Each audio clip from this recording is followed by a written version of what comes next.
नमस्कार, मी रेश्मी. तुमच्या सर्वांचं स्वागत आहे गृहिणीमध्ये. थंडीचा महिना आला की सर्वात पहिले मला तरी गाजर आठवतं. असे ला असे लाल लाल गाजर मला खूप आवडतात आणि अशा गाजरांचाच हलवा मला आवडतो. चला तर मग रेसिपी पाहूया. मी या गाजरांनी हलव्याची रेसिपी कशी करते तुम्हाला दाखवते.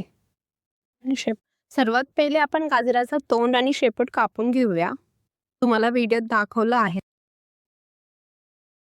आता गाजराची सालं काढून घेऊया, जेणेकरून त्यातली जी मुळं वगैरे असतील आपल्याला हलव्यामध्ये खाताना येणार नाहीत.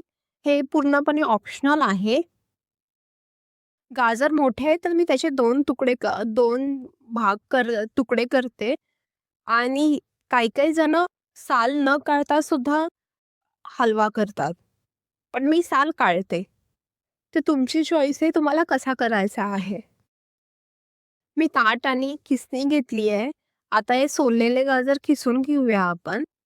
तुम्ही पाहू शकता मी कशाप्रकारे किसते गाजर आणि गाजराचा जसा-जसा खीस खाली खाली येतोय, तर मी बाजूला सारते. आता गॅसवर पातेलं ठेवूया. त्याच्यात 2 टेबलस्पून मी तूप टाकलेलं आहे. आता किसलेला गाजर आपण त्याच्यात टाकून घेऊया. कीस आता तुपामध्ये परतून घेऊया आपण. 5 मिनिटं कीस असाच तुपात शिजत ठेवूया. आता मी 1 वाटीभर दूध टाकलं आहे.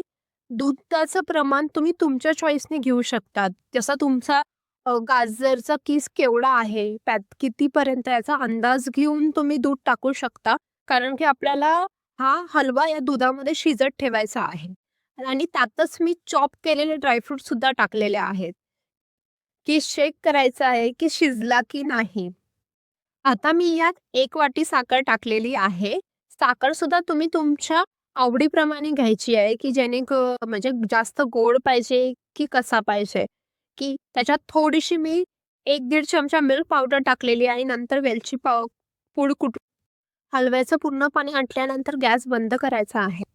हलवा रेडी आहे. तुम्ही असाच सर्व्ह करू शकता, नाहीतर मग फ्रीजमध्ये ठेवून मग 1-1.5 तास ठेवून मग सर्व्ह करू शकता. तो मला फ्रीजमधला हलवा जास्त आवडतो. हलवा आता गार्निशिंग थोडेसे ड्रायफ्रूटचे चॉप टाकून सर्व्ह करा.